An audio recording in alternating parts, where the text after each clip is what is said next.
Hello, everyone. My name is Kira. My pronouns are she, her, and I am the communications coordinator at Ontario Presents. I am a white woman with long brown hair, and I'm currently wearing a black knit sweater. For this month's Indigenous Artist Spotlight, I am joined by the incredibly talented Cale Crowe. Before I begin the interview, I just want to remind everyone that captions are available for the interview, and you can find the transcript of this interview in the description box below. Cale, welcome, and thank you so much for joining us for our Indigenous Artist Spotlight. Yeah, thanks for having me. This is exciting. Yeah, we're so happy to have you join us. So, just to start us off, can you tell me a little bit about yourself and your work? Yeah, sure. So I am a singer-songwriter, solo performer from Alderville First Nation in Ontario, and I have been performing for about almost 11 years now. I perform using an acoustic guitar with a loop pedal and an electronic drum pad. And I kind of create my own backings, and that helps with my songwriting as well.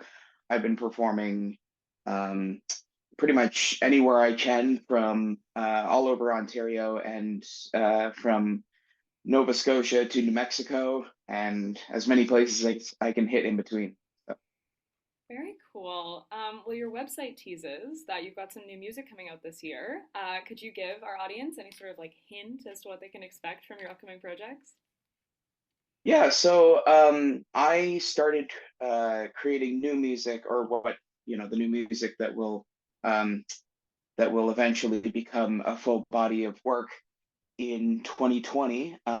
Sort of between lockdowns, I linked up with a friend who runs his own studio, and we had never worked together before, and it just kind of clicked, and I had all of these ideas, and we came together to create a song, and that was 4 years ago now. Geez, and and as soon as that song came out and I got the reaction to it, I thought to myself, this is going to be the direction that I go in. And so I actually just got the full package of songs for this next project 2 days ago, actually. And basically, the thing that I've been telling people is that this is probably the most in tune that I've been with my vision as to what I want my music to sound like, even since the beginning. And like I said, I've been doing this for over 10 years now.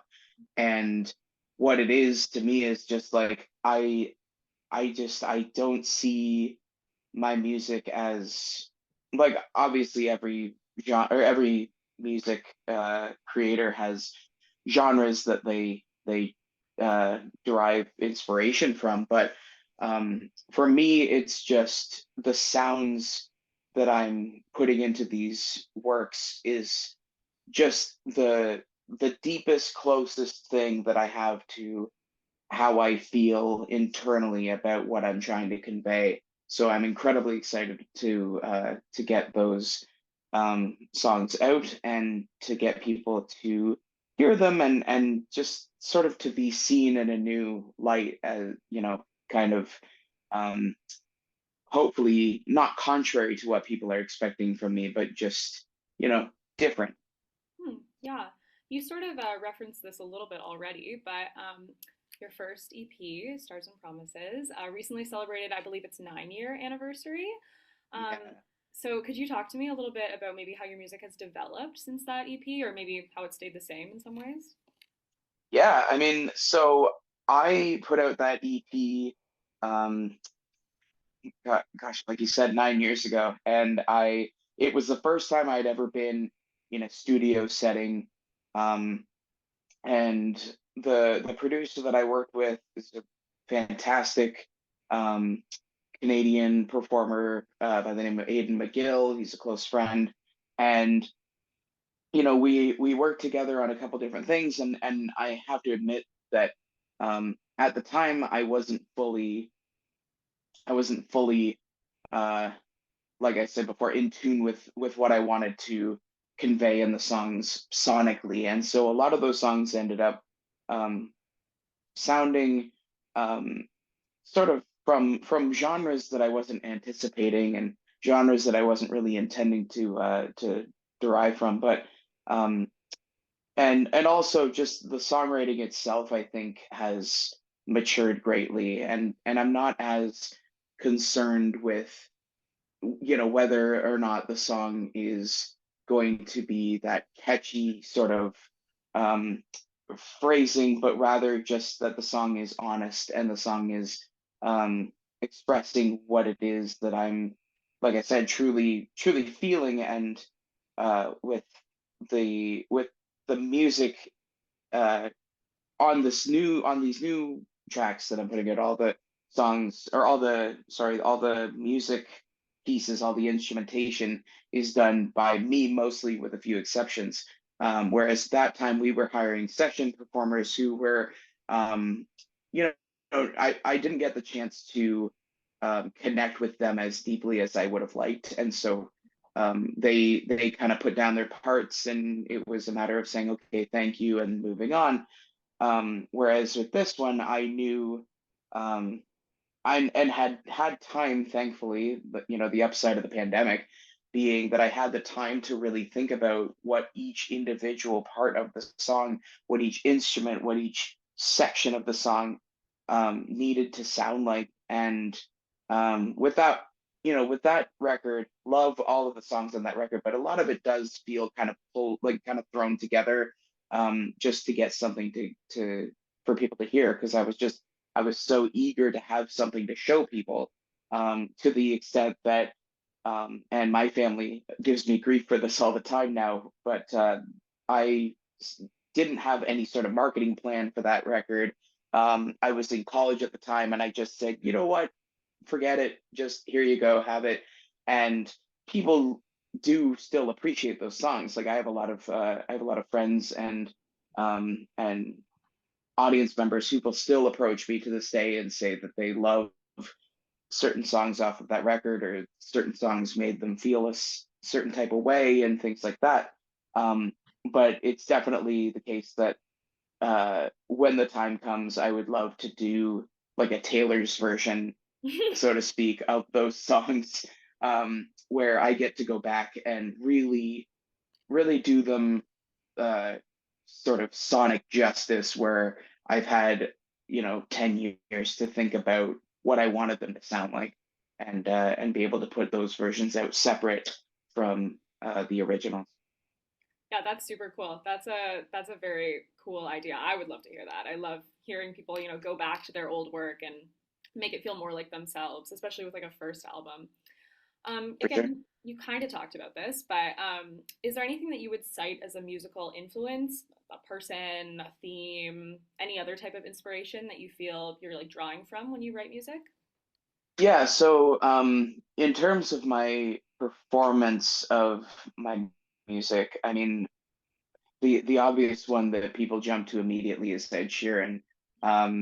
For people that don't know, when Ed Sheeran performs his music, it is all acoustic guitar and loop pedal.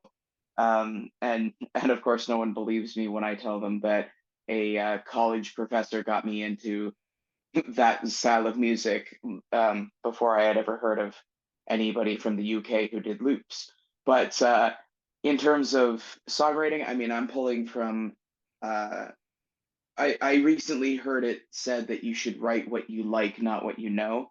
And so I usually start my songwriting with how I think a certain band would perform or write a certain song. So a lot of my inspiration comes from Dermot Kennedy, Coheed and Cambria. More recently, I've been listening to a lot of Sleep Token, and I start out the skeletons of these songs with what I think those acts and other acts would write like, or would sound like, and then I sort of use my own um,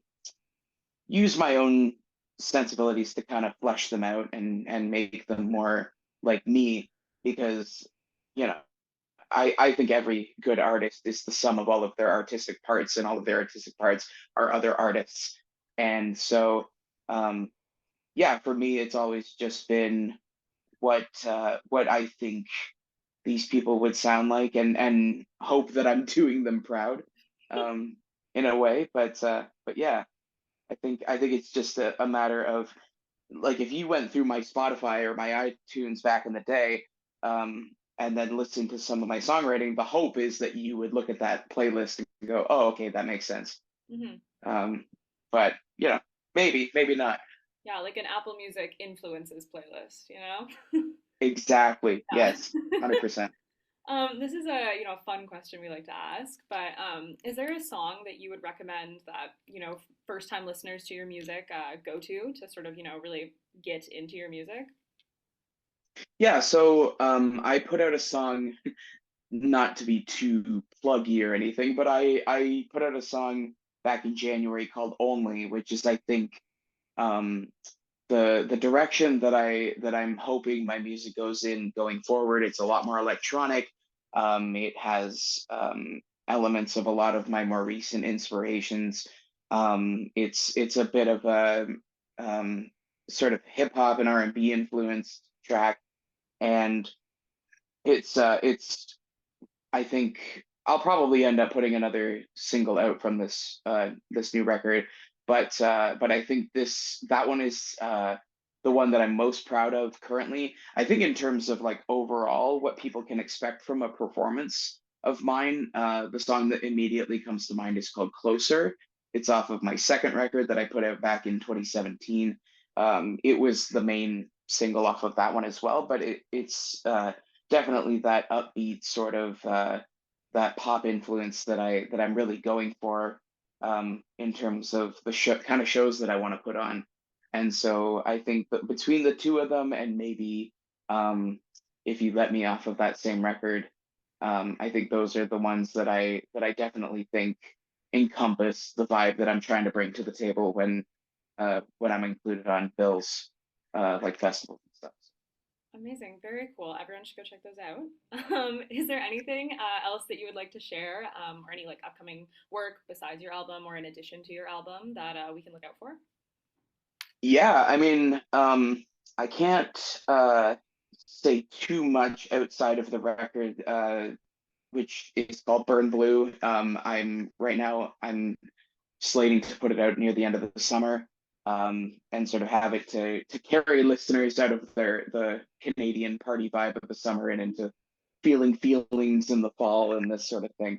But outside of that, there's only so much that I can talk about, in terms of upcoming projects. I mean, I'm starting to collaborate a lot more with other artists, and so I'm really excited to finally start dipping my toes into sort of more group work, because I haven't been in a real band since I was in high school. And but other than that, I have some theatrical stuff that I'm working on, um, in terms of live performance, and that is probably just outside of the extent to which I can fully talk about it. But that is all set to be announced at the beginning of next year, and I'm really excited about that sort of thing. Some people who see and hear this might know that I was working on a theatrical piece at the end of last year, and so I didn't think that this was in my wheelhouse, but it's something that I'm really proud of and really excited to get out there. And like I said, I can't really fully talk about it just yet, but definitely, if there's anybody out there that's into theater and Indigenous arts, I've got something up my sleeve that I can't wait to be able to share. Okay, well, very exciting. I'll definitely be keeping an eye out. Well, thank you Yeah, so absolutely. much, Cale, for taking the time to sit down with us and participating in our Indigenous Artist Spotlight. You can find Cale's social media channels in the description box below and at the bottom of the transcript for this video. Thank you so much for watching this video, and we look forward to seeing you in our next Indigenous Artist Spotlight.